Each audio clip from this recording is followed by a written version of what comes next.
took it.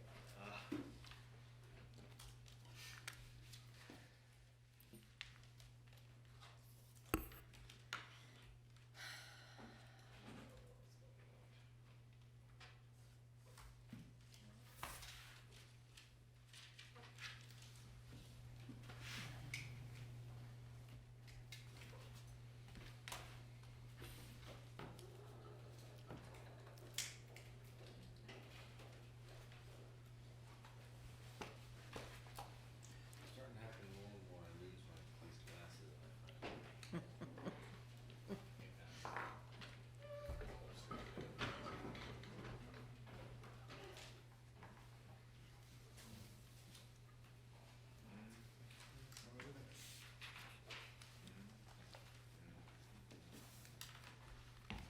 So the new method.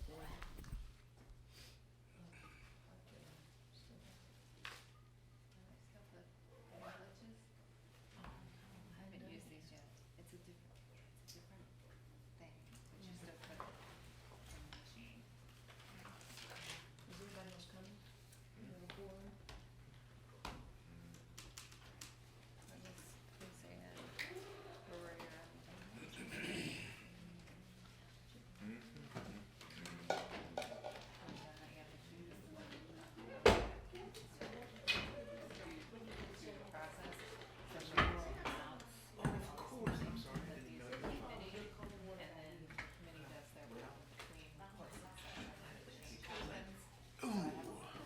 Drink the whole dog. It's a good thing you asked for it. But I just wanted to check on, to make sure, to see if he hit the, everyone's eligible for the position, it's just the, nomination and it has to have been on that. I think. So, I'll confirm.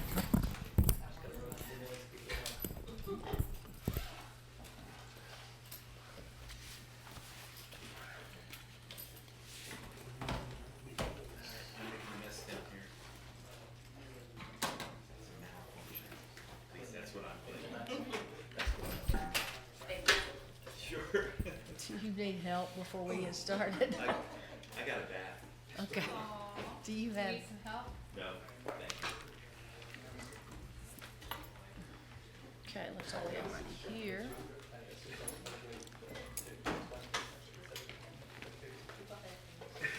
I'm going to call this meeting of the Planning Commission for July 9th in session. And begin this meeting with commissioners' reports.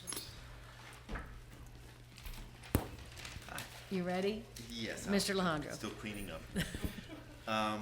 Since the last time we met, I have met with the Board of Architectural Review on on June 18th. We had 7 certificate of appropriateness applications, 5 of which were approved, 2 were deferred. The thing, though, I would like to bring to the Planning Commission's attention is an application we had for a special use permit. This is for 612 West Main Street, which is the location of University Tire. And it came to the BAR for a designation of any adverse effect for increasing the density. And that's what the special use permit is for. It's going to be coming to the Planning Commission.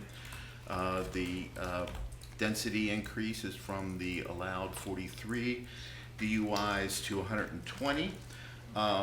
And the BAR was asked to review it for City Council in terms of the criteria underneath the design guidelines for the BAR. And under those guidelines, the BAR found no adverse effect, but did have the following conditions attached to the approval. That the garage entry would not be accessed directly from the building's street wall along West Main Street. That the building's mass shall be broken down to reflect the multi-parcel massing historically on the site, as well as the West Main Street context, using building modulation, that the Holsinger Building, which is next door to the west, be seismically monitored during construction, that there shall be pedestrian engagement with the street with an active, transparent, and permeable facade at street level, and that the building and massing refer to the historic buildings on either side. Thank you. The Housing Advisory Committee met on June 19th, the full group. The rental assistance program is going to be expanded about 50% this year. It's been successful. The grant is written. It should be going live soon. Work is currently underway to create a new program to incent rental homeowners to invest in energy efficiency upgrades. Similar work has been finished with Crescent Hall, and West Haven is coming soon. Thank you. Ms. Dow. I do not have anything to report at this time. Mr. Heath. I do not have anything to report. Let's see, we had a police committee meeting last month. We discussed the Preston Grady intersection in advance of the smart scale applications and a whole bunch of different options for that, including lights, roundabouts, oblong roundabouts, all sorts of stuff. A couple days later, it turns out Smart Scale is doing the Cherry Avenue intersection instead. So I guess those plans will be pushed off for a while. We also discussed allowing duplexes and fourplexes in R1, as we've been talking about in the comp plan. And I expect that place will produce a memo on that subject over the next couple months. Also, I went tubing on the Rivanna on July 4th for the first time. And on July 5th, it was announced that there is currently a bacterial flare-up in the river. It's one of our impaired waterways, so stay clear of the Rivanna. What about you? Were you contagious? Yeah, it's unclear. Nothing to report. Since I was not here at the last meeting on vacation, I did attend the TJPDC meeting in June, and we had elections, so we have a new chair of that meeting, and I cannot remember the guy's name. I was trying to look it up. He's from Greene County. And then we had other discussions about the new regional housing study that is taking place. They did not have a meeting on July 4th, for obvious reasons. And the next meeting for that is scheduled on August 1st at 7 p.m. at the Water Street Center, if you are all so inclined to go. Missy, do you have a report from EDS? Sure.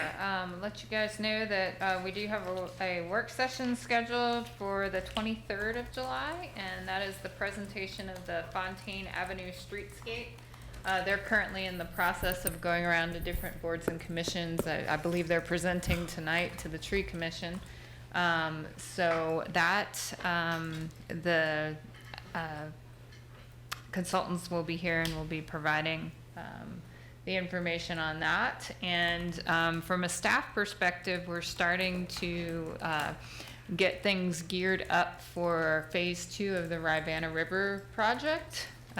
We weren't talking bacteria, but we are in some of the early phases prior to the steering committee getting back together again. So that is still coming forward. So I just wanted to let you all know that we'll be hearing more about that very soon. Thank you. At this time, I will open this up to matters to be presented by the public not on the formal agenda. We only have one public hearing for this evening. Anything else that is on the consent agenda or the regular agenda, which would be the David Terrace subdivision or the Fry Springs ZTA initiation. Now is your time to speak on any of these matters other than the comp plan amendment, which is our only public hearing. So I'll open that matters to be presented by the public, and we we have no one signed up, so I'll open it up at this time. If you'd like to speak on any of those items, please come, state your name. I'll give you 3 whole minutes. There's flashing lights. It's a lot of fun. Seeing that there is no one who wants to speak by matters by the public, then we will close that and return to the agenda. And we have 5 different items on our consent agenda. Do we have a motion? I move to approve the consent agenda. Motion and a second? Second? Have a motion and a second. So we will vote on this by voice acclamation. All in favor? Aye. Any opposed? So the consent agenda passes unanimously. Have a nice day, Mr. Patel. And that would include your ZTA. Okay, fantastic. We have 15 minutes before the public hearing. I know we do not have a council quorum, but I am hesitant to have this public hearing since it is on our agenda to begin at 6. I will recess this meeting until 6 p.m. I'd like to move. Do you want to, we have an applicant for David Terrace here. This guy? Jody, Jody, wait. I mean, I'll stay for the whole meeting anyway. I like to put him about 11 p.m. I feel like he's at his best. Is gonna go? Do you want to go through a regular item? Can we get Let's through do a it. regular item do it. before then? Wow, that would be incredible. That's fine. Then I will reopen this meeting, and then we will move to an item on the regular agenda. And go ahead and begin with the subdivision of David Terrace. Chair, Commission, tonight you're going to be reviewing a major subdivision, which is 105 David Terrace. This is a major subdivision due to the fact that it is extending public utilities. A sewer line needs to be extended to make the major subdivision. Staff has reviewed the major subdivision and finds it to be in compliance with all subdivision and zoning codes, with one outstanding question, which is section 29161C.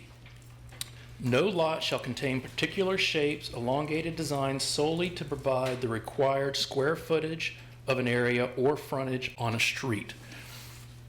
The commission tonight needs to look at that code section and determine if this subdivision before you is in conformance with that code section.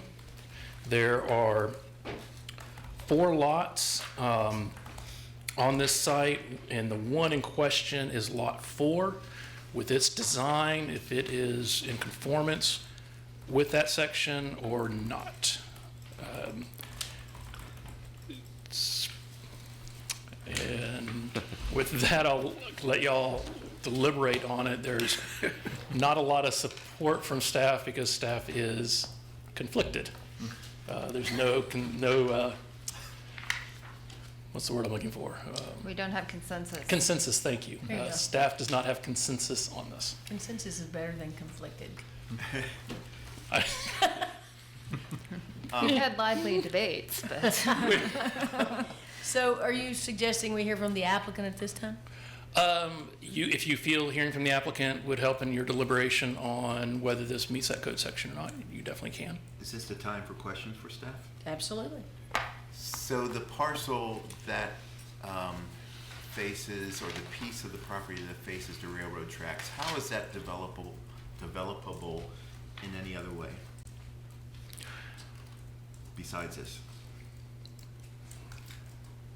That's kind of been one of the questions, is how would you ever subdivide this without creating that particularly odd-shaped lot? There's a choke point between, lots that are not owned. What is that? Tax map 2262 and tax map 2246.25. That in any configuration, you're still going to have that choke point. unfortunately, I don't think I can give you an answer. That's kind of why we're here. In theory, you could not divide it, build one duplex on this R2 lot, and So it'd be the only developable. other thing would be for one of the adjacent property owners to purchase that piece and then include it into their lot, and is that feasible?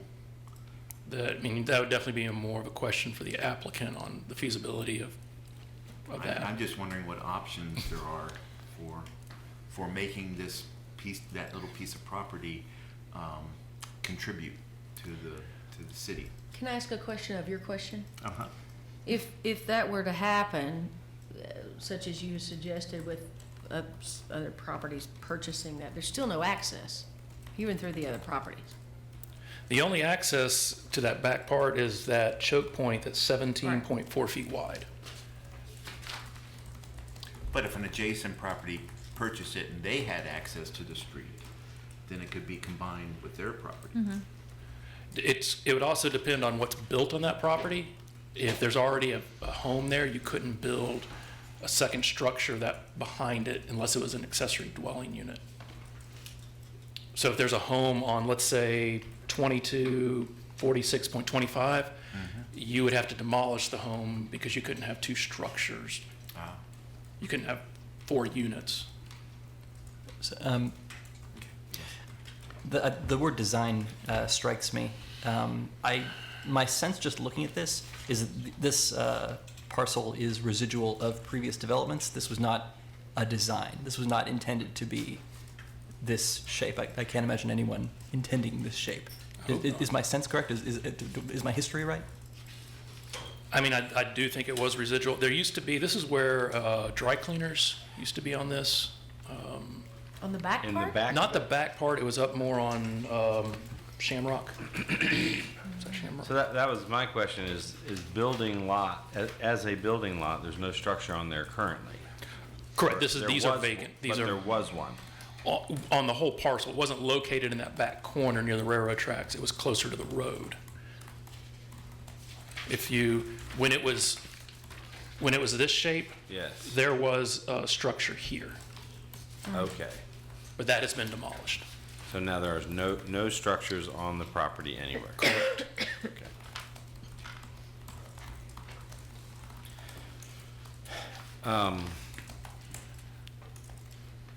In terms of water and sewer hookup for building lots, is Lot 4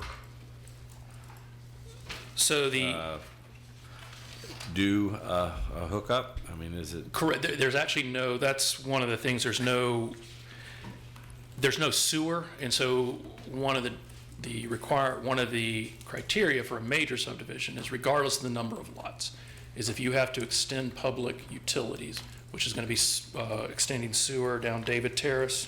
There's a Yeah. main here, there's a main down here, so you have to extend so that you can run laterals Well, off. my question is, are all of these lots on David Terrace do a hookup if it's approved? That they, So if someone decided not to develop and just build one duplex on this, they could run a lateral. Even though it'd be a long lateral, you could run a lateral from this sewer to the lot, and it would not be considered a main, it would just be considered a lateral, because you're only serving one under the street? under the street. Once you subdivide that, and you have to extend that sewer line to start serving laterals to multiple lots, that becomes a main that's gonna be maintained by the city up to where the laterals come off. But you said that staff didn't see any problem with that. Correct, no, there's no problem with their design for running the main. The other thing that I would also consider is one of the city's main water lines runs through here. If you look on the plat, you'll see the easement. Currently, there's no easement on here, like a lot of our old infrastructure. Oh, it's not even No there. easement. So one of the things as part of the subdivision is them providing an easement, and a larger easement than we would typically ask for, because that water line is, I forget the diameter of it, but it's one of the larger water lines that serves half And of the is it city. congruent with that 17-foot piece of Lot 4? It doesn't, it doesn't reach that 17-foot Okay. point. It runs almost the whole frontage of Lot 4. Yeah, I see that. So I have a quick question on that as well. I see Yeah. part of that easement on that, Mr. Franco's property.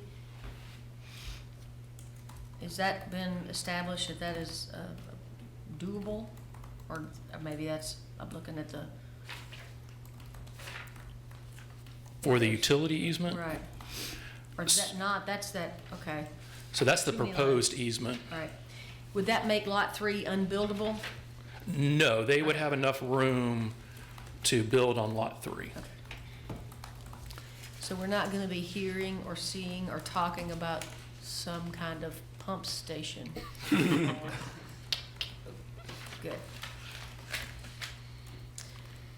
Any more questions? Okay. We've got that like 34-896 access ordinance that requires access to things, right? That we just CTA'd earlier. Which, since this ordinance says it needs to be, or This it is a lot less only than the 50 unit conflicts- concern. Oh, that's true. Well, but there's other sections that Yeah. that apply to any. But like, I guess my question is, because it says solely to provide the required square footage of area or frontage, wouldn't access be a reason to do it this way? So if you look at this code section, again, this is where y'all have, we'll get into your internal debate. I think a lot of it was your typical flag lot. If you think of a flag lot where somebody's developed the frontage here, they create a flag lot so they can build behind it. You know, the city didn't want that. We're an urban setting. We didn't want these. Now there are several in the city that have been there that have these flag lots, but I think that's what this section was really trying to avoid, is producing flag lots where you have just enough to have a driveway get past that lot that's fronting on the road to get to a lot behind it. Since there was not a consensus on staff, did staff have any ideas about how this would be possible to be developed? Build a duplex, One. one duplex. Or you could subdivide it maybe twice. So we'd still be creating a peculiar elongation. We would just not be creating a lot that's only a peculiar elongation because we're just attaching that peculiar bit onto a different lot. I don't see how you ever divide this lot without creating something that's peculiar. And so from that perspective, like, arguably, it's already non-conforming? Or, No, I mean, this lot has more than the required 50 foot of frontage. but doesn't it violate, or I guess would you say it wouldn't violate this ordinance as is because it wasn't created in order to get around those things? That would be my argument. If you looked at this lot and you looked at this code, you couldn't say this was created to get around this. Right. This just happened to be created. It over meets, it's way above the required square footage. And again, I'm talking if you just wanted to build a duplex. This lot has more than enough square footage, more than enough street frontage. It's once you start dividing this, do you ever create a lot that's not funky? But the ordinance says created solely to get around it, and that's not the case. That's our dilemma, Well, it was created, but it wasn't created solely to get around that. but that's what we have to answer tonight, because there's not consensus. Oh. Correct. If y'all look at the plat being proposed, are they creating, is that lot created to get around, that violates this code section? Mr. Sully Yates, you looked as if you had a question earlier. It was already asked. Thank Okay. you. Mr. Mitchell? Nope. No? Would y'all like to hear from the applicant? Sure, I had one quick question though. And not that it's like major bearing, but it was in the, report, so I just wanted some feedback on that. I see one of the public comments was about the sewer backing up in that area. Can we get a little bit more information or how accurate that was? Or is? Do you have sewer issues in that area? And I can't give you a lot of clarification on that, I think utilities would have better. I can speculate, but I don't want to speculate. I just would rather leave the comment as, you know, what they said during the meeting. But I don't think it's been an ongoing issue. Utility's not aware of current issues. Thank you. I just was curious because I'm thinking if we're having issues talking about dividing the plot and sewer's already an issue, do we want over five? But it's not connected to sewer. I think that this subdividing connecting to sewer It's not the, would fix it, right? It most likely would, just because of where sewer ends now. Right. okay, Right. Okay. thank you. Let's hear from the applicant. We're closing on 6 o'clock. Yeah, flexibility. You're Okay. good. Thank you. Justin Schimpf, the engineer for this project. I just have just one or two quick comments. One thing to note is that the triangle shape right in the back of Lot 4, that's a normal shape, and that has like 16,000 square feet. So we're not using the elongation to get the area. I think where we run into trouble, where we run afoul of the ordinance in this situation is if I took Lot 4, let's say I wanted to sell a portion to a neighbor via boundary line adjustment, and then I only had 7,200 square feet, including the elongation and my sort of square lot, then I think I would be crossing that line. But as it is, the sort of elongation is there it's really already there. And anything you do is going to create kind of a funny lot, whether it be 1 lot, 2 lot, 7 lots, whatever it may be. But as far as the area, we're not really circumventing the area requirements of the ordinance with this division. We have it, we just have this little pinch point and we can't do anything about it. So I think that's kind of what led us to this design. It would seem to be the frontage requirement that you're tripping here, not the area, right? Well, the frontage, you have to have the frontage, which it has frontage now, but the elongation has to essentially stay. Like I couldn't clean this up by just chopping it off at that little weird pinch point and having that back lot by itself, but then it wouldn't have frontage. So then I'd be making it non-conforming as to that. So I think it's kind of like it's got a non-conforming elongation now, and we aren't really going to change that. We're not going to violate the area criteria by virtue of subdividing it. In this instance, so you could, if it was done differently, it might cross that line, but I think the frontage sort of is a existing non-conformity and it really can't do anything about it.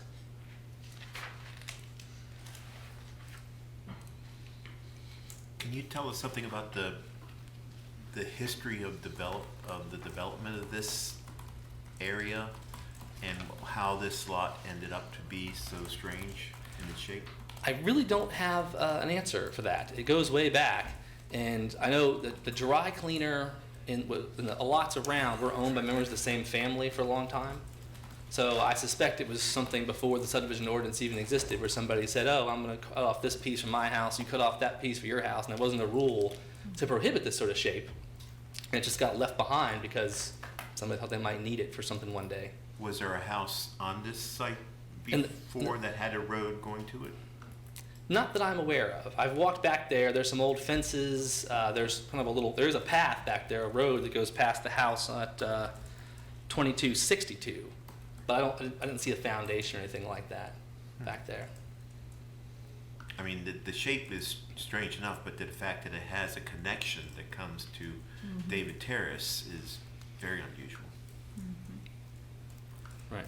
Yeah, many years ago, this wasn't that uncommon. I mean, if this goes back far enough, I mean, it wasn't necessarily a given 50 or 80 years ago that you would like park in your garage, right? You might walk a path back into the woods to your house, and that was just sort of what you did. So that may very well have been the logic back then. Thank you.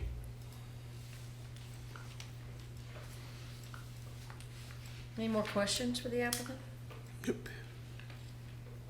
Would like to have a discussion? Or a motion?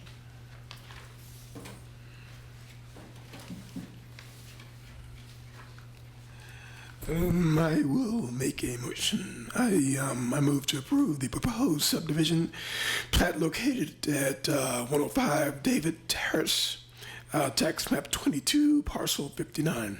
We have a motion? Second. We have a second? Any discussion? I do have one question, Okay. just because I want to make sure I'm making the same decision. Can you put the microphone here? Yes, I'm just curious, because I don't see any reason not to approve it. What would be the adverse effects of, what would be I guess I should have asked staff, what are your concerns of if we do approve it? Like, what had you so conflicting that you couldn't do this yourself? Are there any big adversities to approving it, I guess is what I'm. No, I don't, it's just, staff in its internal discussions didn't come to consensus. And we tend to want to be on consensus because we're making decisions as we move forward. And reviewing and approving major subdivisions is up to the planning commission. So we thought, since we didn't have consensus, we could bring this forward. There was not a knock down, drag out, this would be an issue or not. I mean, it's just, it's a funky lot, and. Just wanted to make sure. Thank you. So we have a motion and a second. Any more discussion? Ms. Creasy, will you call roll? Mr. Lahindra? Aye. Mr. Sola Yates? Aye. Ms. Dow? Aye. Mr. Heaton? Aye. Mr. Stolensberg? Aye. Mr. Mitchell? Yes. And Ms. Green? Aye. Motion passes 7-0. This means some other planners have to buy me lunch.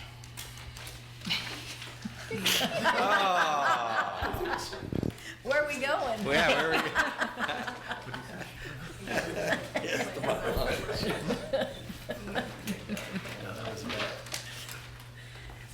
Okay, let's go back in our agenda. It is past 6, so we met our obligation, advertising obligation, and we will now begin our public hearing. Tonight, we do not have a council quorum, so we will hear this comprehensive plan amendment now, and then it's my understanding that another public hearing will be held when this goes to the council. So tonight, we are hearing CP 19-00001, Comprehensive Plan Amendment dash Future Land Use Map Amendment. The Planning Commission and City Council will jointly conduct a public hearing on a proposed amendment to the 2013 Comprehensive Plan's Future Land Use Map. The Future Land Use Map is provided for the purpose of guiding a coordinated, adjusted, and harmonious development of the territory within the city limits in accordance with the present and probable future needs and resources. The purpose of this request is to evaluate approximately 1.6 acres of land identified within city tax records as tax map and parcel TMP 17-18, 17-18.1, 17-18.2, 17-184, 17-185, and tax map 17-186, collectively known as the subject property, and which is the subject of this rezoning application. ZM 19-0002, which was heard at our last Planning Commission meeting. This is seeking to increase the intensity of uses as well as allowable density of residential uses. The subject properties have frontage on Maury Avenue and Stadium Road. The comprehensive plan land use map for this area currently calls for low-density residential of 15 dwelling units per acre. The proposed ZM 19-0002 seeks to reclassify the subject properties to the R3 zoning district classification, which would allow for multi-family dwellings and a residential density of development up to 21 dwelling units by right or 87 dwelling units by special use permit. The comprehensive plan amendment is being evaluated by staff to see if it is appropriate to change the future land use map designation to high-density residential over 15 dwelling units per acre based on existing patterns of development, probable patterns of development, and other factors.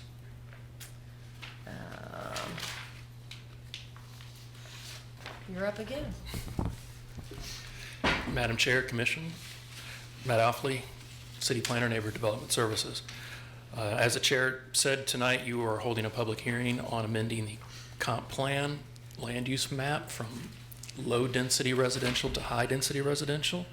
This was a component of a rezoning request that this commission recommended approval on at their June 11th, 2019 meeting. The July 1st, 2019 City Council meeting, they heard the rezoning and held their own public hearing. At that meeting, City Council was inclined not to pass the rezoning recommendation. That has moved to the August 5th agenda most likely, but a final decision has not been made. But their discussion on the dais made it sound like they were not in favor of rezoning the subject parcels. The comp plan component, as mentioned earlier, currently is low-density residential, which is a certain type of housing, which is single-family and two-family type dwellings, under 15 dwelling units per acre. Our definition of high-density residential in the comp plan is a certain housing type, which is townhomes, small apartments, and a density over 15 dwelling units per acre. One other piece of information as you're doing your deliberation tonight to consider is the two roads, Maury Avenue and Stadium Road, under the Streets at Work plan are actually considered roads that should be access to higher density.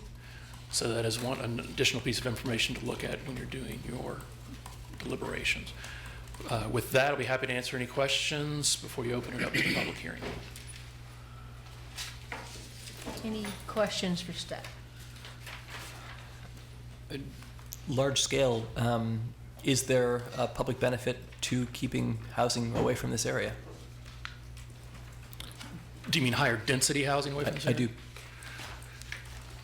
So the subject property is located near grounds. It is in a typically single-family and two-family neighborhood.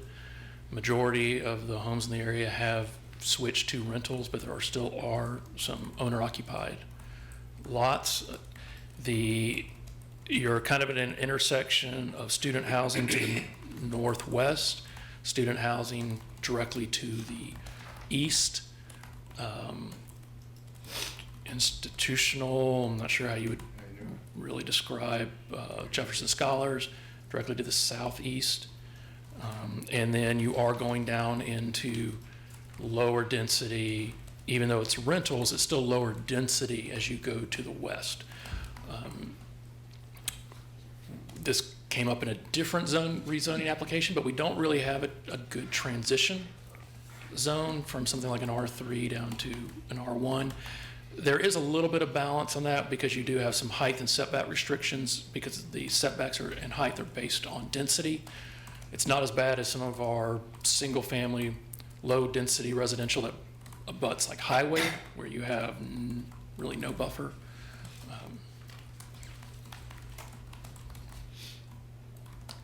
Did, Don't know if that answered did council have in their discussion, or did they kind of have any reasoning why? Their concern at their discussion didn't really get into the land use or the land use map. It got into the request for rezoning that there was really nothing to review as far as a plan. I think that made them a little uncomfortable. They necessarily, from their discussion, it wasn't that they were necessarily opposed to higher density in this location, but they had a hard time visualizing what that would look like. And I think commission, if y'all look back at your staff report from the 11th, there's not a visual, but you can kind of, if you look at kind of what the physical characteristics between an R2, which is low density residential, versus an R3, which is high density residential, you can kind of see by numbers what that physical characteristics differences would be. Is there any more discussion, or, I'm sorry, questions from staff? Do we have an applicant? Y'all were the applicant. Okay, right. Okay. You Then- gonna ask us questions? Huh? I'm good. I'm good. I am going to open the public hearing at this time then. And so do we have anyone signed up?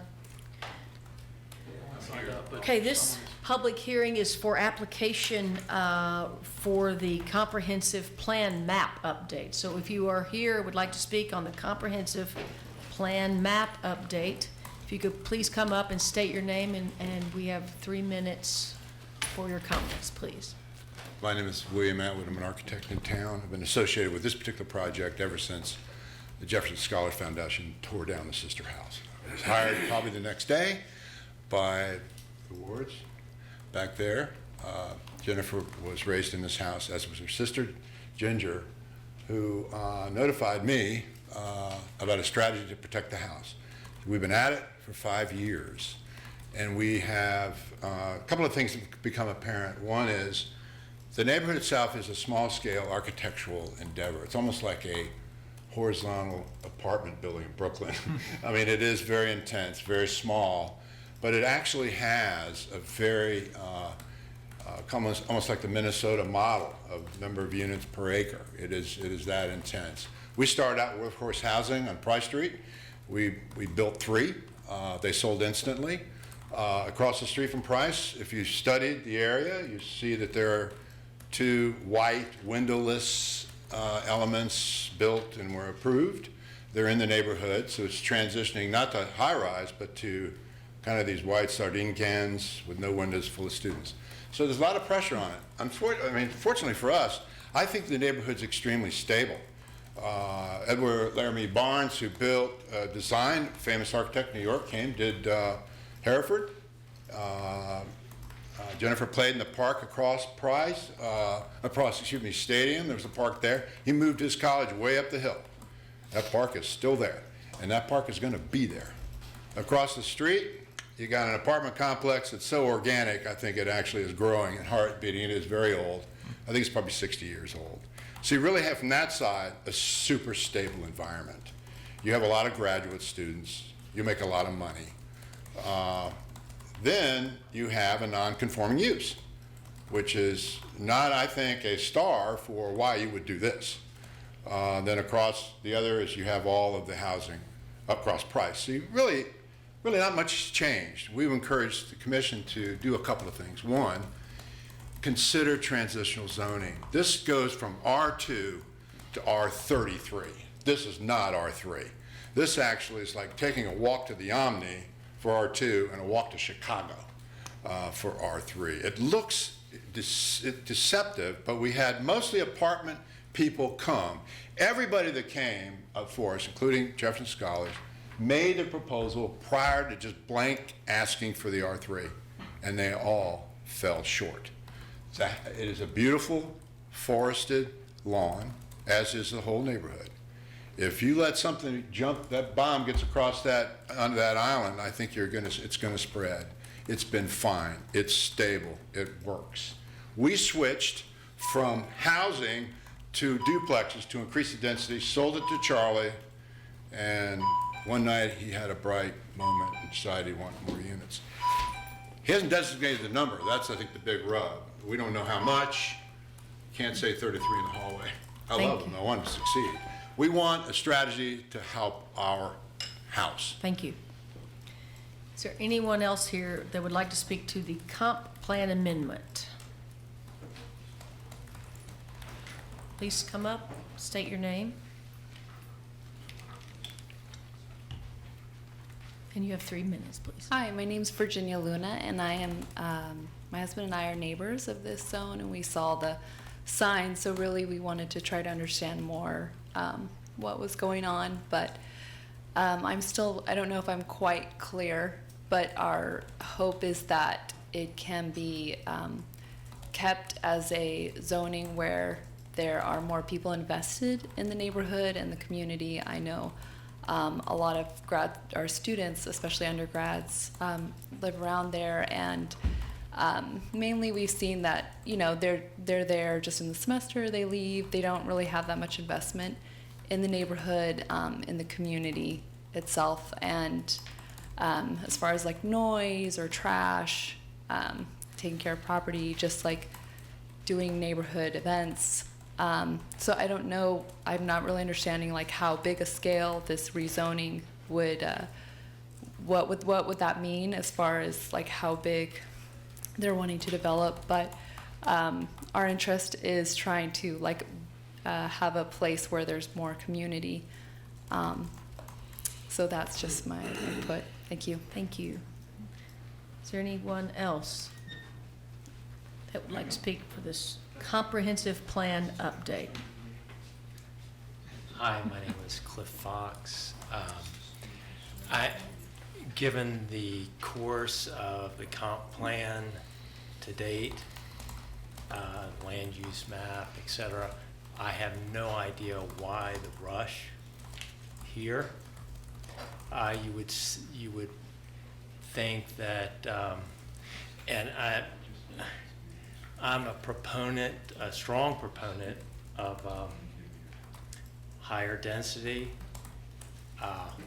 better planning, better sustainable development of green space into our neighborhoods.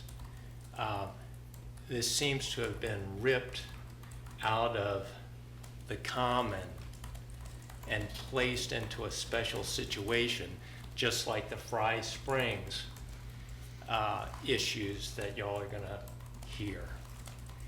And I think that's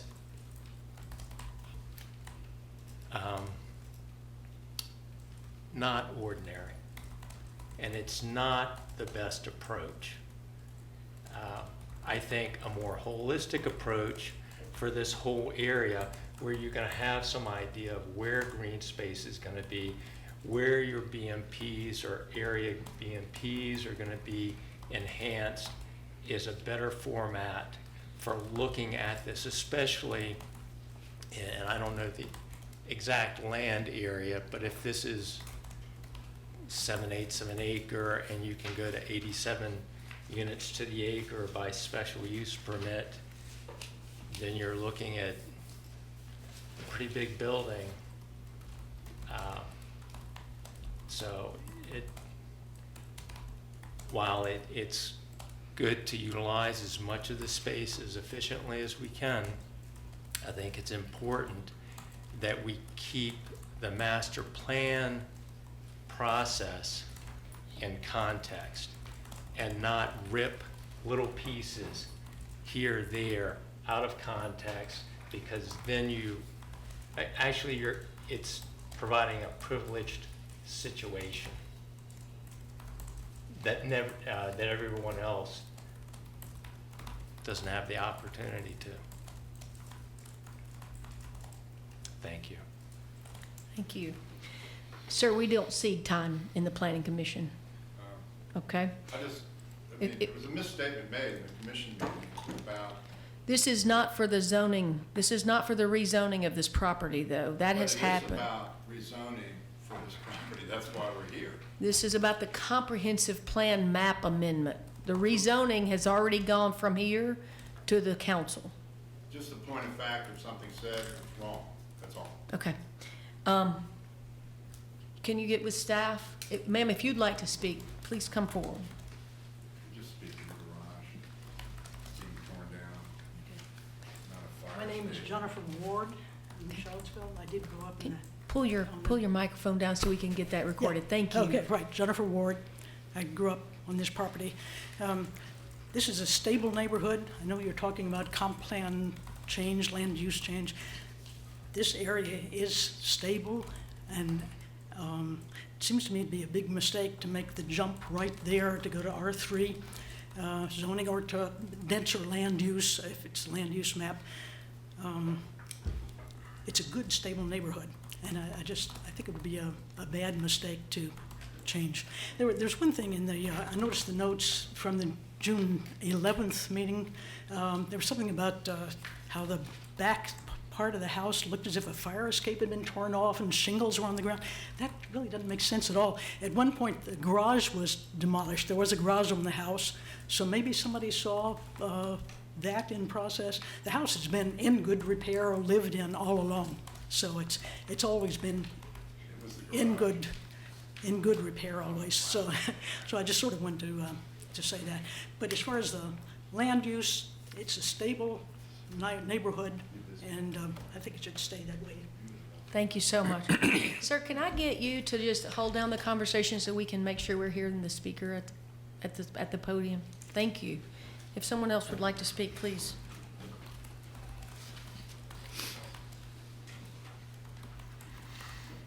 Good evening. I'm Christopher Luna. I'm also a resident at the Fry Springs neighborhood, right next to Maury Avenue and Stadium Road. I'm a researcher on sound, and I would just like to bring up the topic that I think is very overlooked. And there are many research papers that are telling about the effects of noise pollution in the environment and the people that live in the communities, and it's totally relevant to this zoning discussion that we have on the table. For instance, NYU Steinhardt School of Music, they're very heavily invested on noise pollution research and how that affects samples of society that is subject to these practices. Also, a lot of Nordic countries have been doing this study, and I myself, and so is my wife, and several friends that we have in Fry Springs neighborhood that have experienced the impact of these practices, like Jefferson Scholars Foundation, for example. A lot of keeping up with leaf blowers, with gardening, all these machines that are happening. Rezoning will have an impact in that sense too. So I would just love for you to consider sound pollution for these matters. Thank you. Thank you. Is there anyone else that would like to speak to the comp plan amendment? Justin Schimpf. I don't have necessarily an opinion on this slot. Sounds like you guys looked at it last time and thought favorably of it. But as comp plan process goes, I will say as someone who watches it, and I know you guys spend a lot of time working very hard on amendments. As these things do drag out, it does have an impact on people. The people aren't here who are impacted, but those trying to find housing in the community every day that goes by and there's not a house built is a little harder for them. And I see it rents are outrageous. And I see old houses being bought up and converted into high rent investment properties. And I think that's a result of not having projects like high density student housing in this corridor. And I get that it's tough, it's transition, but at some point in time, you got to think of the people who more broadly are around who are adversely impacted by not making these changes. And I know you guys know that, you talk about that, but I just wanted to get that out on the record. It's just something that regardless of the project, regardless of the city of Charlottesville, Albemarle County, wherever I work, I see that sort of trickle down effect. And it just, we have a lot of inequality problems in this world, in this country, and I think one of them is the preservation of housing in certain areas has kept other people out of those areas of opportunity, and that's something that you got to weigh when you look at these holistic sort of things. So I put that out there for your consideration. Thank you. Thank you. Is there anyone else that would like to speak for this comprehensive plan land use map update?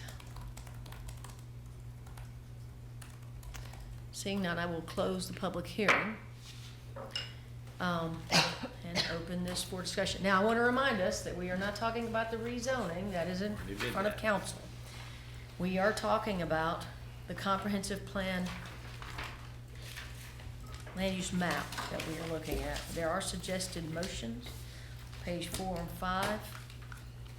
And we are discussing changing from low density to, I guess, higher density. Now, low density is not just R1, but R2, R2U. Am I correct? Okay. So the rezoning of that property to R3 is something completely different.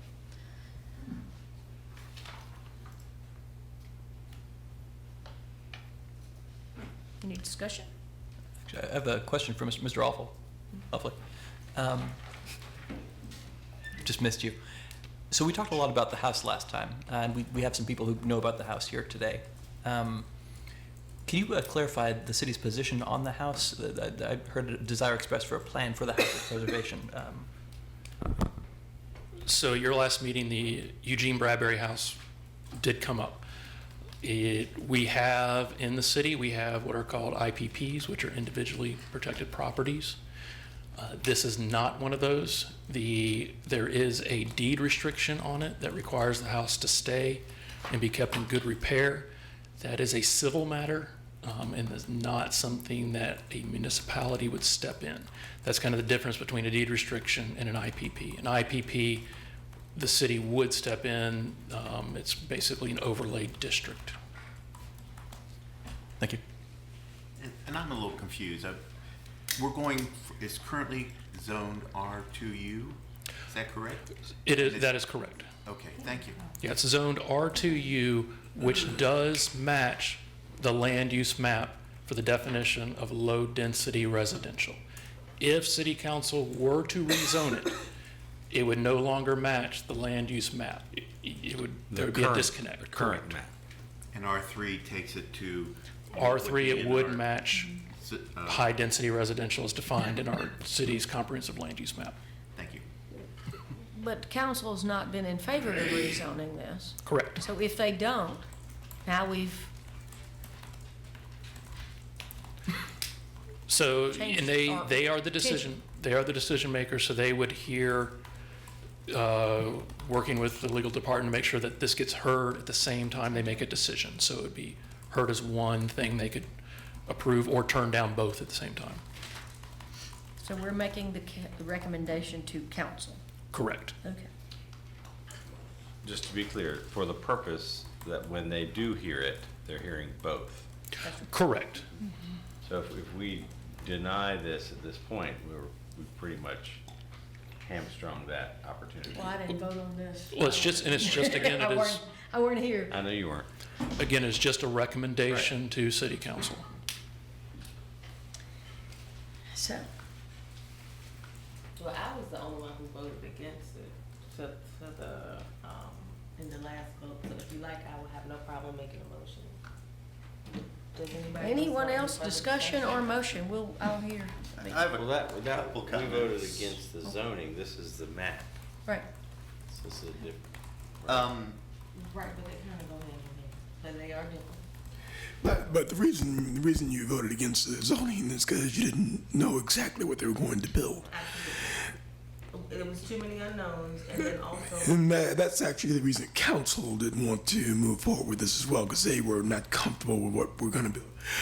But I don't think that there is a better place in that general area to zone up than that. I mean, it's right there at UVA, right there adjacent to the dorms, right there at Scott Stadium. What better place to upzone in that area is there? But sorry. Oh, no, and I think I made this comment earlier in the pre-meeting, just to be, just for full disclosure, is that I would prefer that we stop doing this piecemealing. If we're gonna do our land use map and update it, let's do it all at one time. So that's the other reason I have a hard time accepting this. Yes, I do think if we're gonna have, if we want to condense student housing so that, oh, he just left, so that we can open up other opportunities for people to have affordable housing in the city, then yes, this could be, it has the potential to be a good location, but with so many unknowns and then having the adverse effects on the neighborhood, because it's already a lot of traffic and density as far as people are concerned there, I just still have some reservation about that. And I would feel more comfortable if, for whoever is gonna get that RFP and be looking at the land use map in general, if we're paying over $1 million for this, to me, this feels like that should be part of what they are reviewing, and we should not be doing this piece by piece. But that's just my thought. I'd like to make a motion. I move to recommend approval to amend the 2013 comprehensive general land use map for the subject property from low-density residential to high-density residential. Second. So we have a motion and a second. Do we have any further discussion? Mr. Alejandro, you have anything to add? Yeah, I'm torn on this. I mean, at the same time, I agree with Tania completely. We shouldn't be doing this piecemeal. We shouldn't be doing this out of context and we should be doing it with our entire comprehensive plan. I'm also frustrated that the comprehensive plan has not gotten as far as it has, and I'm frankly not very optimistic that it's going to get done anytime soon. So I'm leaning in favor of approving this because of its context here. This is contiguous to higher density residential, and I'm completely looking at this in the context and knowing that as we were studying the comprehensive plan that we were moving forward with, I saw this area as being a higher density. Mr. Sully-Yates, you have- Yes, exactly. Ms. Dow, you have anything further to add? No. Mr. Peak? I concur with previous comments. I just wanted to mention 2 bits of comp plan, 2013 comp plan text that we had discussed last time, just because Lisa wasn't here. But it does call for us to have more density near UVA. I think the first expert I mentioned in the transportation chapter is 5.2, work with University of Virginia officials to encourage students, faculty, and staff to live closer to the university or to use alternate modes of transportation wherever they live. And then the other one is, I think in the housing chapter, it's 8.3, encourage housing development where increased density is desirable and strive to coordinate those areas with stronger access to employment opportunities, transit routes, and commercial services. I think this area has all of those. I think we all agree that this is the area where we want to see density. It's just that we are doing it piecemeal, and I think I definitely agree with Tania that we should be doing this comprehensively. I think where I differ is that we shouldn't be doing it piecemeal, because at this rate, 2.5 years now into the comp plan update, and probably a couple years out from it happening, it's just going to be so much time of nothing changing. I think one thing I really wanted to note is, like, we've talked about this neighborhood being stable in its 90% plus student or under 35 state according to the census, but like we hear from Fry Spring all the time about how their neighborhood is not stable and how the student pressure is spreading farther and farther into Fry Spring and taking up traditionally non-student housing, and having negative repercussions for the neighbors there. So if we want to avoid that, UVA's enrollment is set like totally external to anything we do. So like in any given year, there will be so many people at UVA.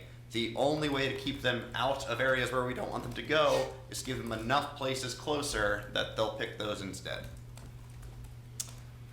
Mr. Mitchell? Good.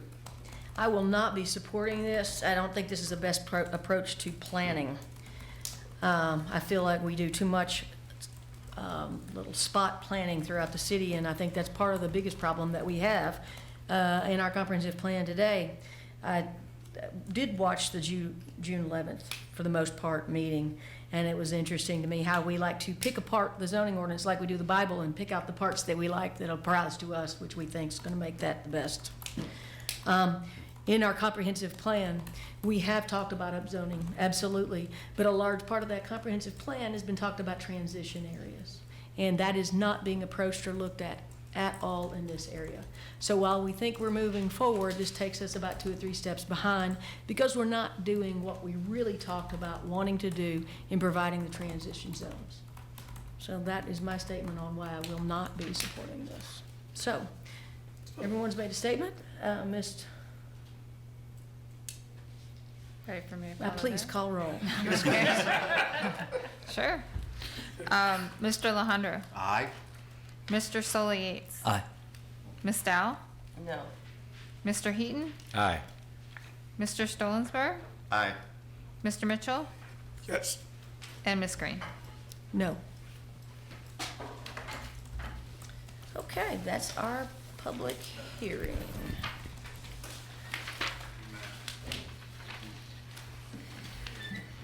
So, we have moved along. We have one final item on our agenda this evening that is not a public hearing. It's just a regular item on our agenda. Since we was able to get through the subdivision at David Terrace, the ZTA initiation R1 to R2 and portions of Fry Springs is up.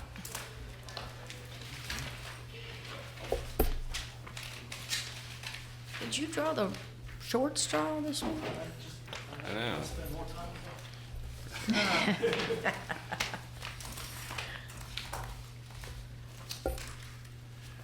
All right. Matt Alfley, City Planner, Neighborhood Development Services. Commission, tonight you have a zoning text amendment initiation, so just an initiation. There's no decision being made tonight on upzoning from certain properties in the Fry Spring area from R1S to R2. Within your packet, there is a map of the proposed properties. They are broken down into 5 areas. As part of your discussion, you'll kind of want to talk about these areas, if they're appropriate in your scope of what you were anticipating, any changes. Staff would like to get some direction on your initiation. One of the reasons this is a regular item and not a consent agenda item. You'll notice too that staff has not done a full analysis, and we would not do that until this becomes something we're acting on, but there is a little bit of information on each area that the Planning Commission might want to consider as they're looking at this.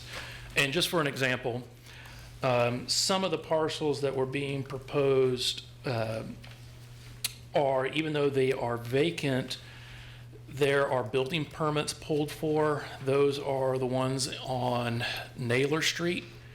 So even though they're vacant, building permits have been pulled for single-family homes, most likely single-family homes that take up a large portion of the lot. And the same for the Porter Avenue, Woodlawn, Woodland subdivision area. There's 2 lots in there. One of them, I believe, no, that one there's not been building permits. They're still waiting on the road extension to be finalized and approved. But once that happens, the same builder who's building in Naylor is also building there. And I anticipate would be building permits. One of the other areas mentioned is the area that's currently under consideration for a rezoning to PUD, which is the Flint Hill area. That was at City Council at their July 1st meeting. That received reception. That will be on the August 5th for a decision. It'll be a regular item at City Council. There wasn't a lot of support from City Council, but there was an opening for the applicant to amend his proffer statement to allow additional affordable units, or maybe for a longer period of time. There also was some design concerns. I don't anticipate the applicant to actually make any changes to the design, but I do anticipate him to make changes to his proffer statement to see if he can garner more support.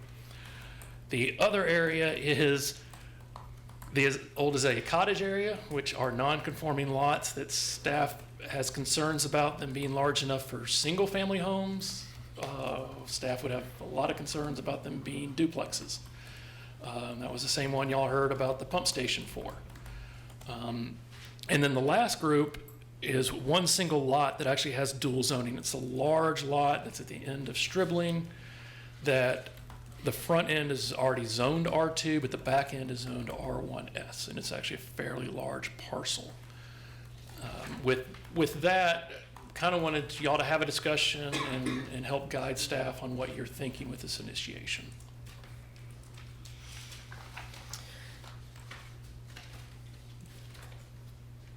Any discussion or questions for staff? I have a question. About the Azalea Cottage area, those lot lines could be moved, could they not? They could. It's just something for Planning Commission to consider. I think y'all have a lot of fresh information on that parcel or parcels just because of recent proposed development. So yes, you could always move the lot lines. As you saw that the applicant brought forward, any applicant is going to be leery to move the lot lines a lot, because once you give up that nonconformity, it's gone. And that's why you saw that applicant wasn't bringing those lots up to current 6,000 square foot standards. They were doing it just large enough to fit a footprint of a product they wanted to build. Between Monte Vista and Azalea, is that an alley in the number 2 area?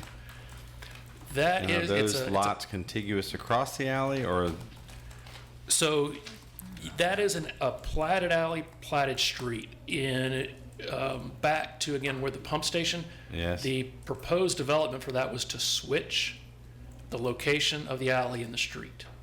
Right now, you have some lots that front on an alley.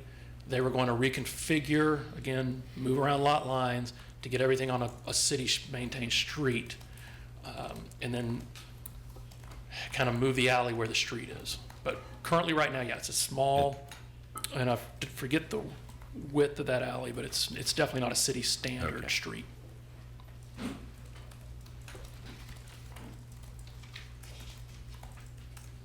Well, I'll start the discussion. And, I'm gonna say that I do know that Carolyn just came and tapped me on my shoulder. I do know that we do need more density, we do need more housing, but I'm gonna stand firm on this again, that I feel like this is spot. We should be doing this comprehensively. We should not just be looking at one neighborhood and picking 3 or 4 lots and saying, hey, let's change these. We should be looking at it citywide. Once again, I just said we have somebody that we're hiring to look at things like this. So for me, I'm not saying that it's not a good idea. I just think that it's just bad timing. Yeah, I think that's a good point, that we should do it comprehensively again. In this case, I think there's some level of urgency for Fry Spring in particular, largely because many of these lots are, have impending development on it. Of course, we just heard Flint Hill. Naylor Street is by right, and all those giant single-family houses that are gonna go up will never go through us. So, yeah, I mean, like Matt said, they already have permits and we'll probably build them anyway, but, if there's any hope of getting a better product that works better for the city to go into that spot, now is kind of the last moment for that, I think. And so that was really my motivation in bringing this up now. And I did have a couple tweaks, I think, to the lots we'd identified here. I don't know if you guys want to go into that now or talk about more high-level things first. Does anyone else have any discussion about this? Just my concern with this, really from the beginning, was that we don't just have problems in Fry Spring, we have problems citywide. Though I am compelled by the research that's been done that Fry Spring is sort of the tip of the spear. That's where we're really seeing a lot of the action, because the UVA community is pushing further and further from the university. And it's happening now, it's not happening next year, it's not happening the following year.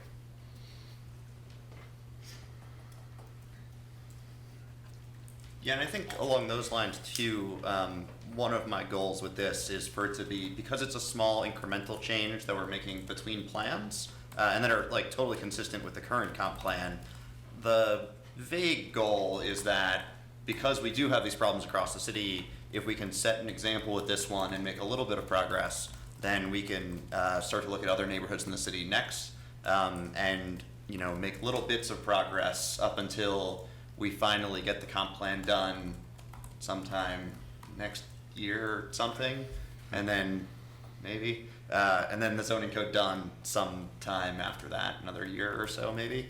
John Blair said 5 years on Twitter the other day, and that scared me. But I just think it would be nice to have us making a little bit of momentum, while it would be much nicer to make all the changes at once. And I wish we did that, but.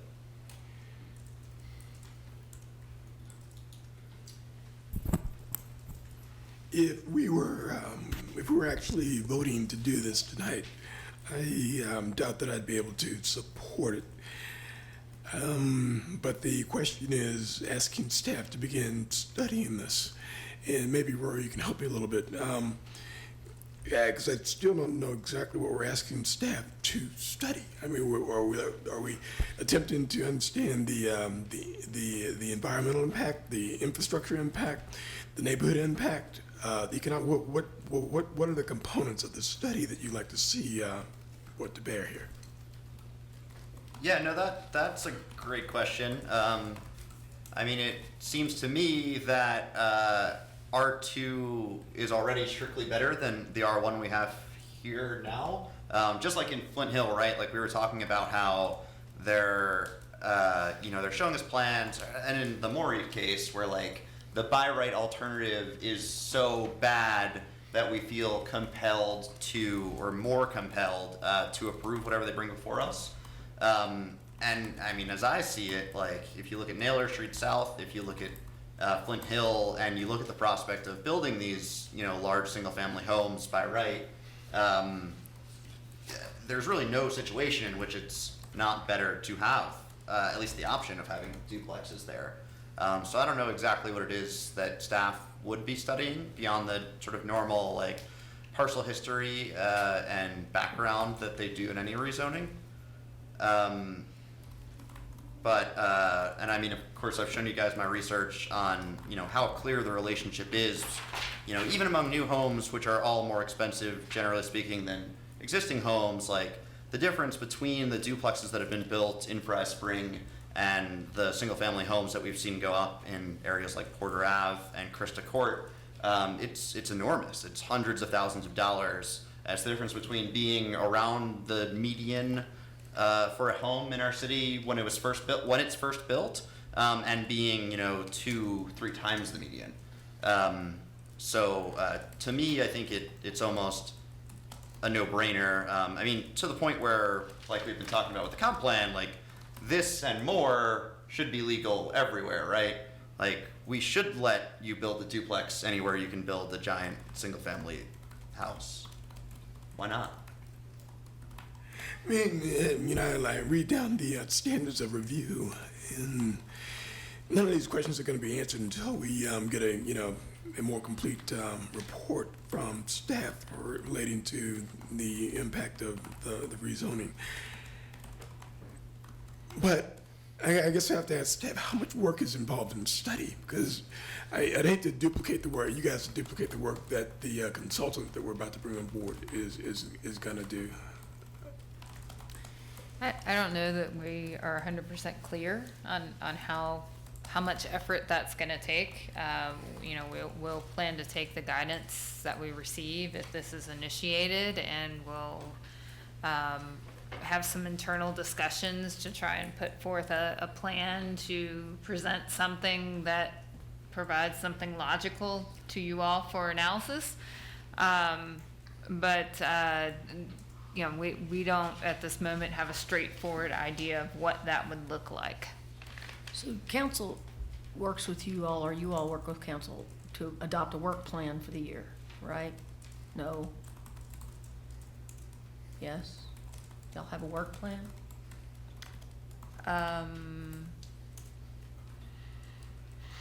We do all of the things that are provided to us.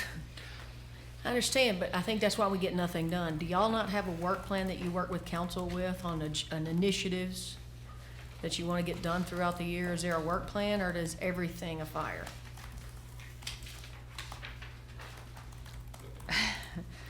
I guess what I'm It's tough to asking, answer that. It just depends. Yeah. to do this at the same time we're doing the comp plan, what from your work plan that's initiated by council that they want to see you get done, or whatever else is happening, what will be bumped off that priority list?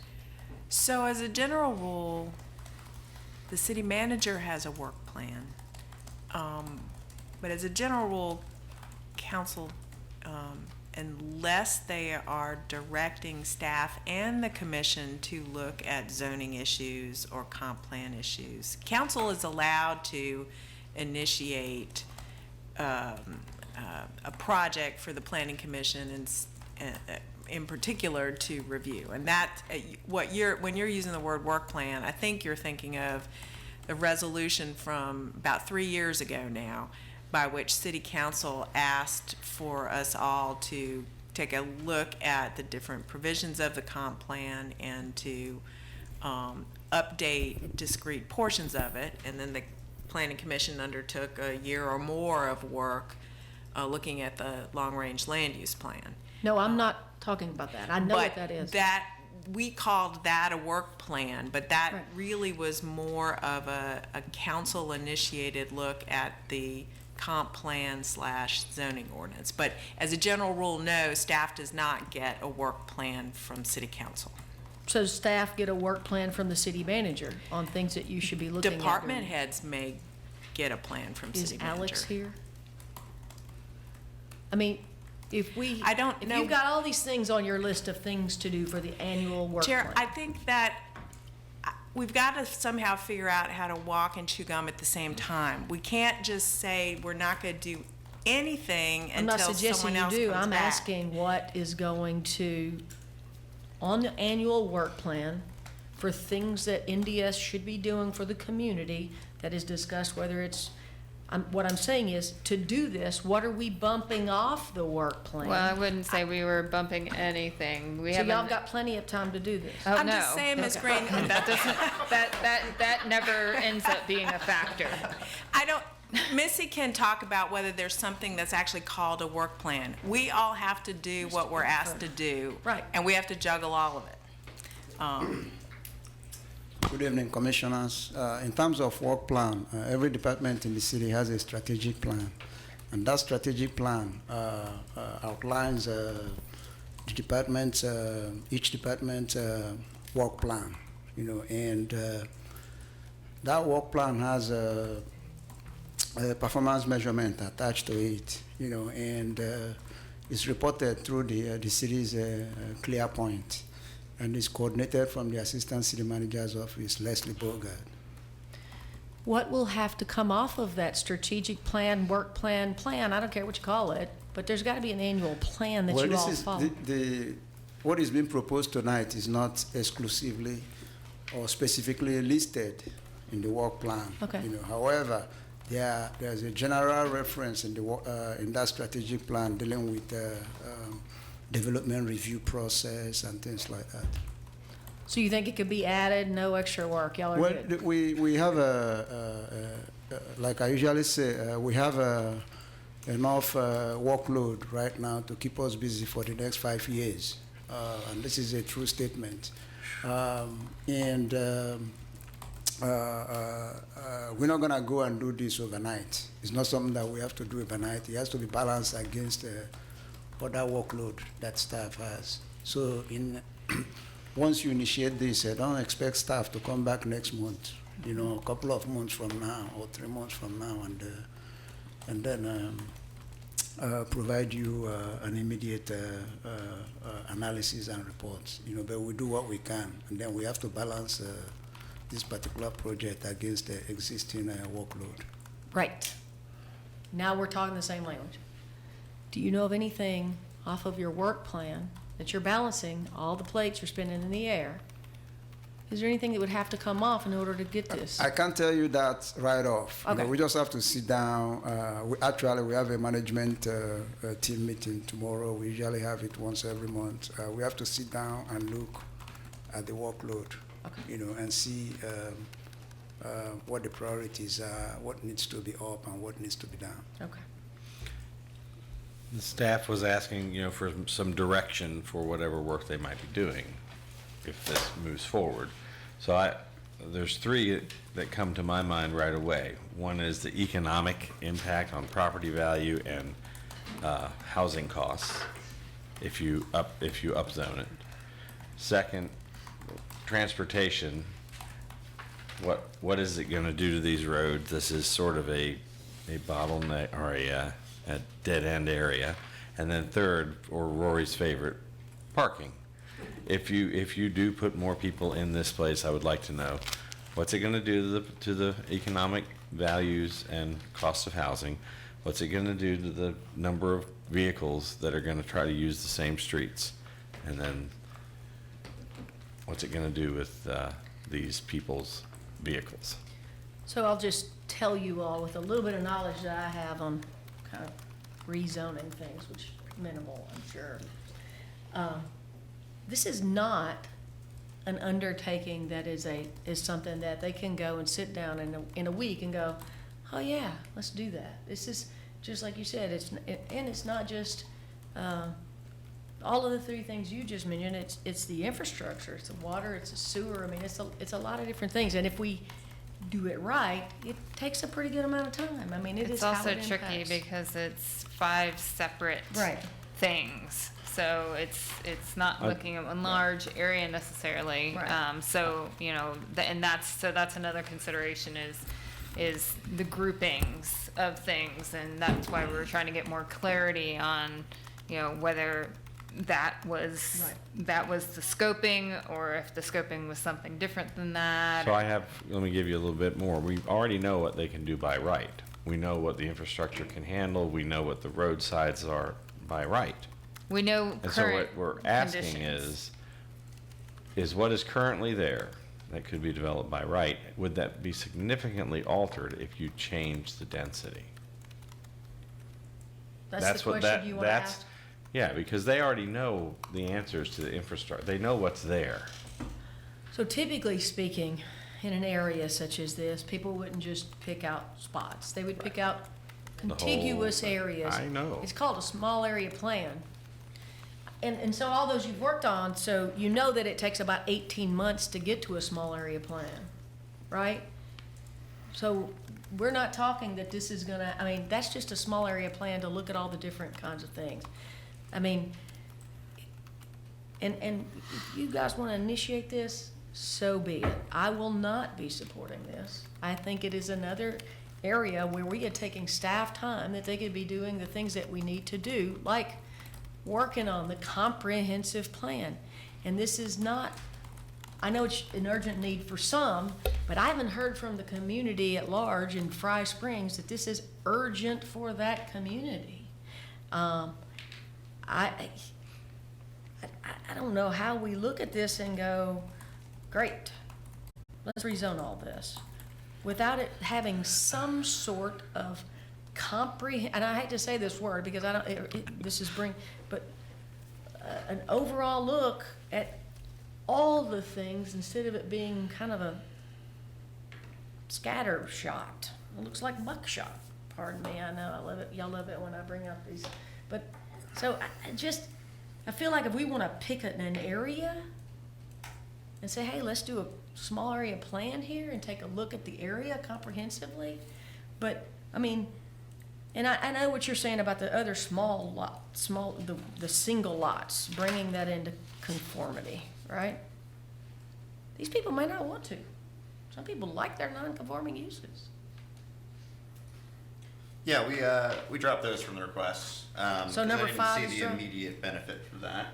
So number 5 is dropped? Number 5 is not non-conforming. That's the remaining empty Oaklawn parcels. Personally, I would recommend that all of Oaklawn and Porter be considered because they're, I mean, you're right, they might not want it, but those homes are clearly all big enough by far to be two-family if they want it to be. So I don't see a lot of reason why we should leave the brand new ones out. They're not reflective of the historical character of the area. I'm going to make just one point of clarity on existing homes to consider, and staff would look at this during the analysis too if you wanted to look at it. Converting a single-family home to a duplex is very hard because of fire rating walls. So I think it'd be very hard for existing homes to be, especially new homes, like in that area, to be turned into duplex. Now, it could be accessory dwelling unit, which they already can do under R1. So let me just ask you a question real quick. So the chopping up of these houses in the university area so I can do room by room by room, not necessarily legal. So it gets more into the building code issue. Right, than- right. Yeah. So, can I say Yes, something? please.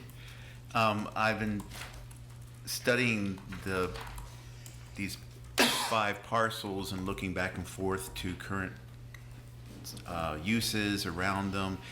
it seems like the commonality between most of these parcels is the fact that they are vacant land now. And the reason that they're vacant is because they're the most difficult areas to build in. And if we're being asked to consider land use, then being vacant is not a land use that is any benefit to the city. But then I look at the uses around them, and I don't see that there's anything about the uses around these parcels that yell out as these parcels need to be considered separately.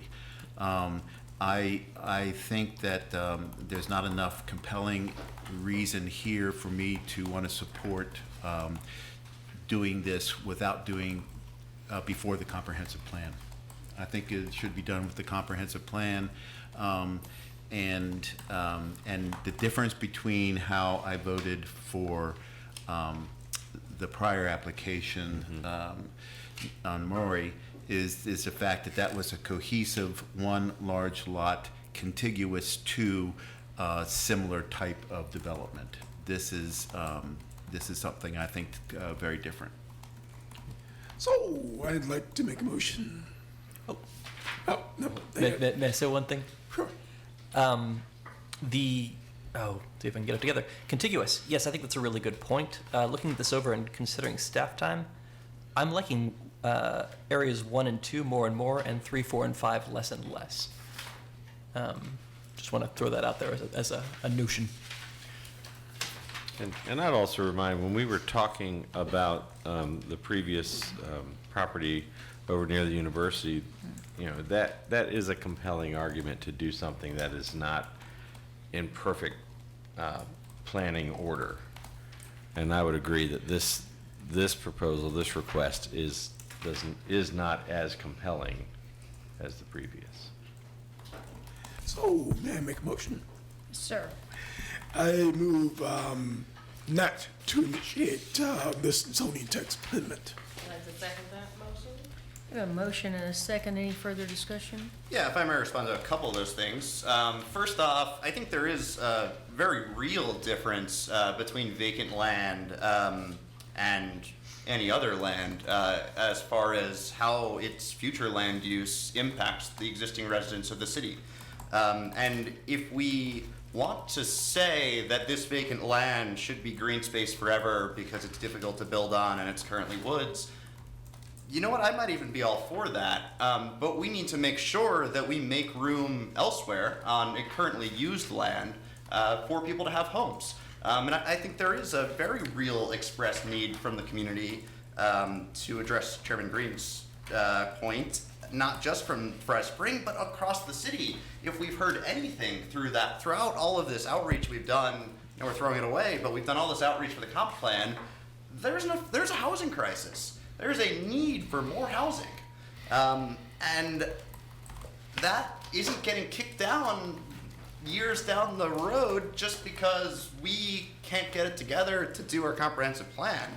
And I'd love to see us get that done faster. You mentioned that this would potentially take staff resources off the comprehensive plan. But as I see it, that's currently on hold, and we're taking it out of staff's hands and handing it off to a consultant. That's what the $1 million is for.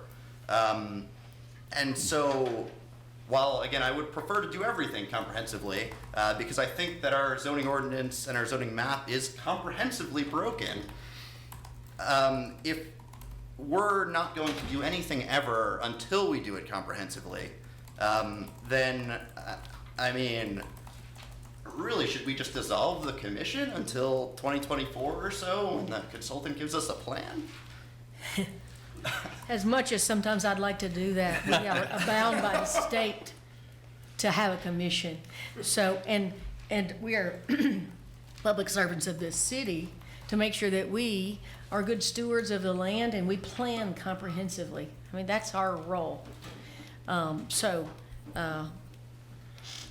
role is also to be responsive, and I think that what this commission has been trying to do by approving some things and not passing on other things is not being stuck in a pattern that hasn't been proven to be efficient, and try to be responsive when we can be responsive, and then try to be comprehensive when we can be comprehensive.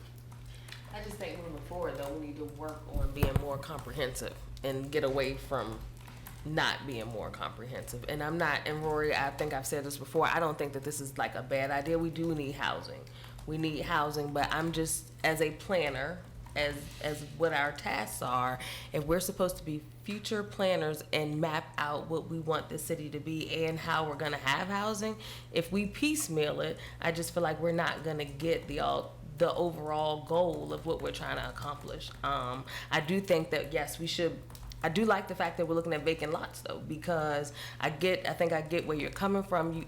If nothing is already on the land, then what can we do to make the land maybe somewhat better or to provide more housing? I just cannot, I do not agree with the spot zoning or the spot updates. Everywhere needs more housing. The 10th and Page area needs more housing. It's steady. People or businesses or high dollar homes are encroaching on that neighborhood too, but we're not doing a spot plan for that update. Because I feel like if we were to approve this and we initiate this study for these several lots, then how do we comfortably tell the next resident of Charlottesville who's not in this area, sorry, we can't do that for you in your neighborhood though? It's like we're gonna open up a can of worms when we already know, yes, it may be a while, but we already have this plan in the pipeline. We have an RFP, we have a goal, and it may take some time, but all good planning takes time. So I would much rather definitely include this in our review, but wait until we had a comprehensive review of the housing for all of the city and what that overall plan is gonna be. Because what if this ends up not, what if this one portion from whoever's gonna do that review ends up conflicting? Then we're back at square one and we have wasted time. Yeah, I mean, so for me, well, first off, I think it seems unlikely to me that any future plan won't include more density in these areas and elsewhere, given the shortage. And more than that, I think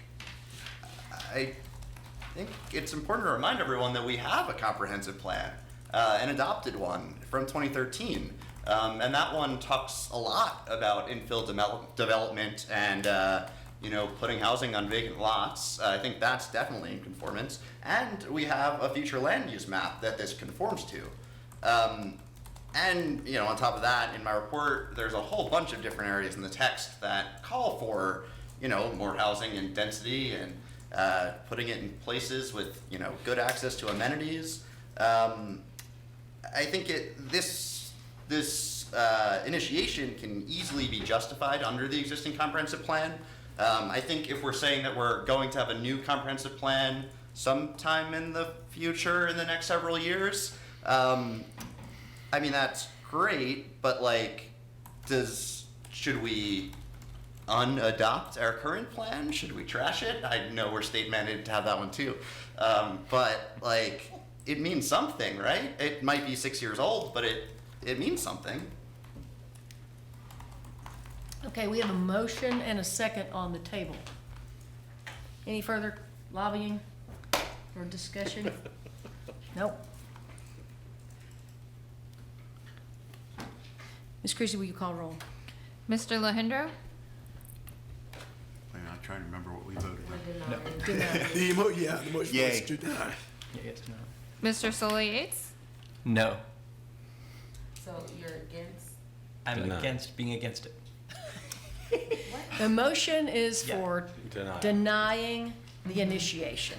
So you don't wanna not deny it? I do want to not deny it. He wants to initiate it. Okay, I was confused. It's confusing.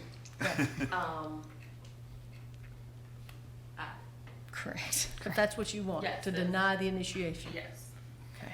Mr. Heaton? Aye. Mr. Stolper? No. Mr. Mitchell? Aye. And Ms. Green? Aye. The motion to deny passes 5-2. 3? 2. 5-2.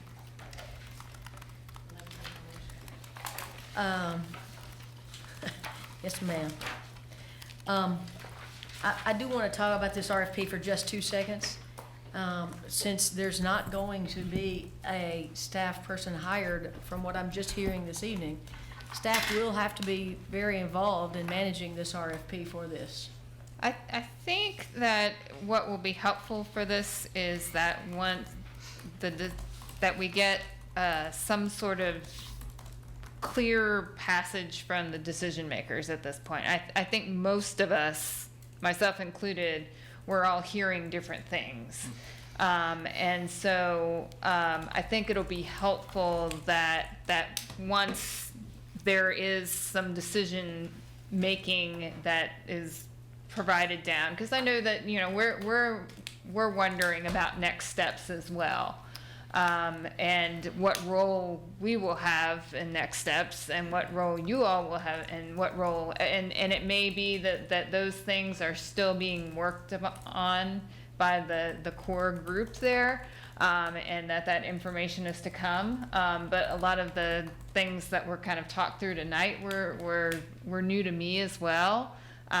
So I'm hopeful that very soon that we'll have a clearer path. We do know that it closes in mid-August, and so that path will need to be much clearer by the time that closes, so that there'll be something in place for when that information is available.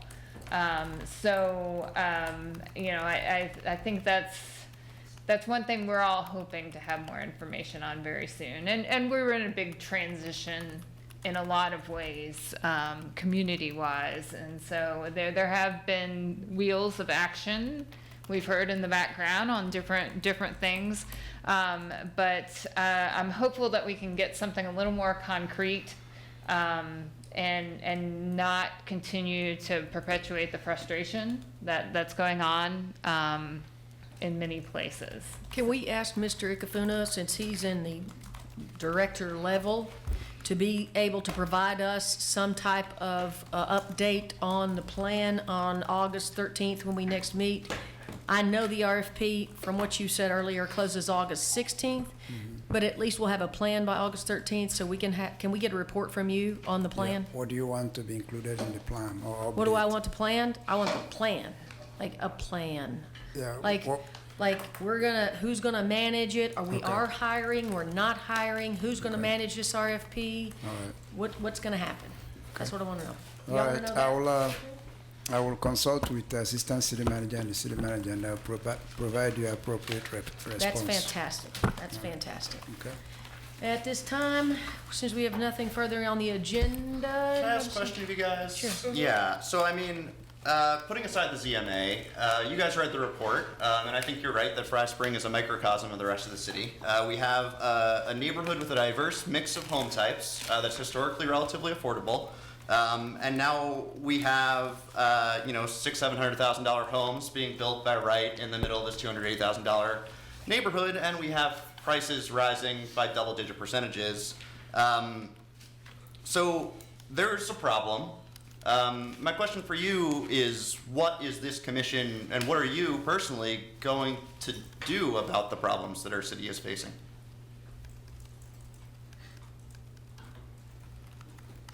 I think you made a point. We're all very aware of that. I just think the issue, at least, and I can't speak for everybody else, I can only speak for myself.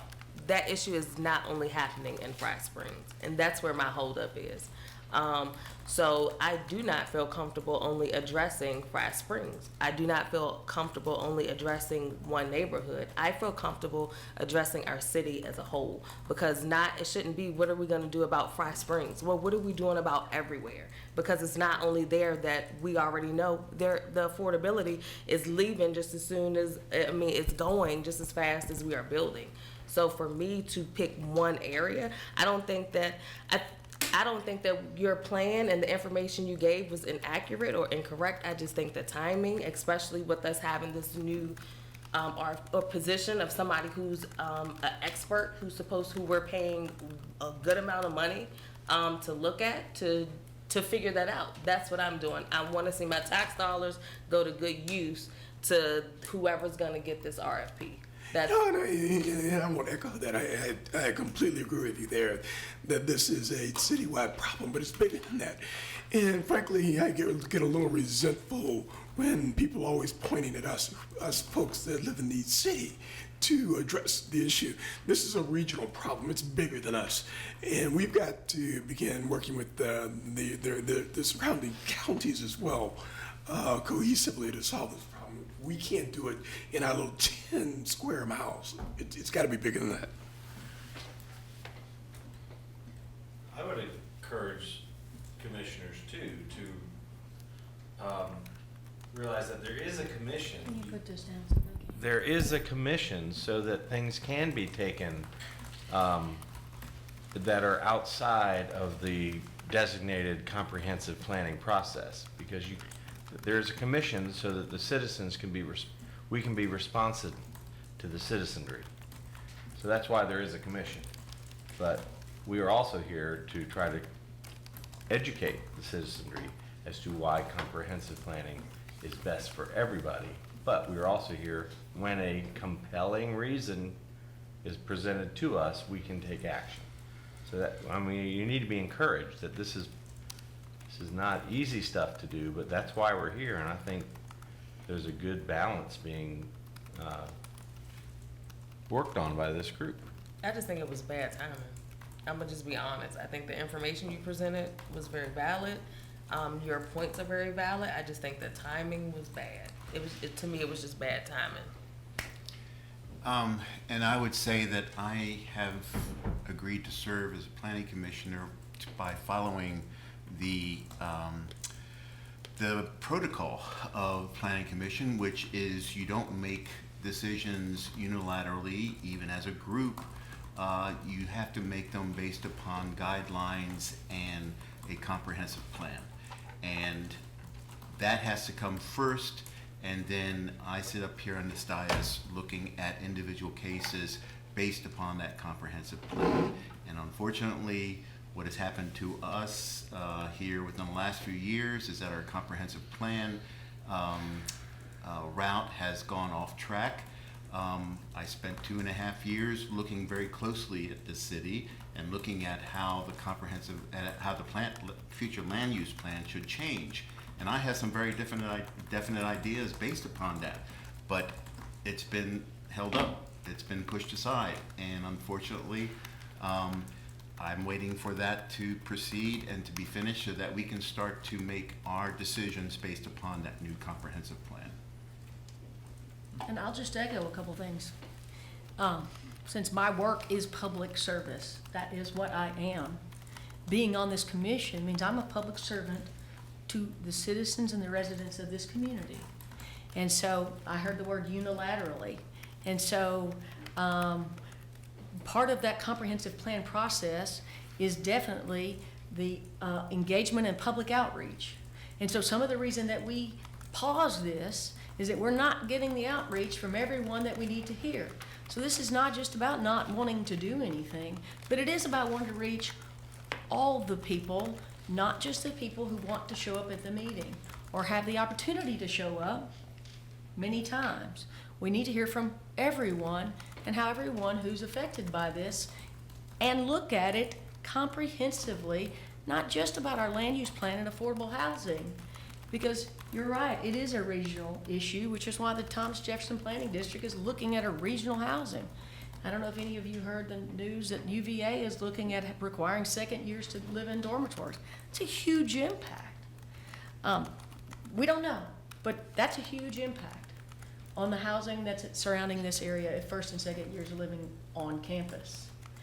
So it is regionally, and we do have to get not only the adjoining counties, but the university involved in this topic. They play a major part for the housing crisis in this community. And guys, this is not just a region. This affordable housing crisis is all over our country. You can't talk or look at any other region in this nation that is not trying to figure out how to combat the lack of affordable housing. And I've not seen anybody yet that's figured it out. Even in other nations, we're not seeing the places that have figured it out. I'd love to see that. I think we'd be all over that, saying, okay, let's meet every night till we get this thing done. So it's a huge crisis. I know it's frustrating. This is my 9th year on the Planning Commission, and this is my 2nd comprehensive plan. There's nothing more frustrating than having this comprehensive plan that was adopted and we didn't change the zoning ordinance to make it work. We don't know if the 2013 comprehensive plan works or not. We never made the changes we needed to make to see if it worked. So while I am discouraged at it taking this long, I am encouraged that we at least have something in place to marry the things together of the housing strategy, the comprehensive plan, and we are going to have supposedly a guarantee with this that we get this zoning ordinance changed. So what do? I meet about every other night that I take away from my family. Anytime somebody wants to call me and have a sit down, I go have coffee with them. If people want to have lunch with me, I go do that, because that's what I feel that my service on this planning commission is to speak to the people, not make decisions based off of my activism or what I want to see happen in the city personally. So, I have a motion. please. I move we adjourn. Second. We have a motion to adjourn to the second Tuesday of August. All in favor? Aye. I didn't hear any time limit on that. Yeah, well, the regular. None.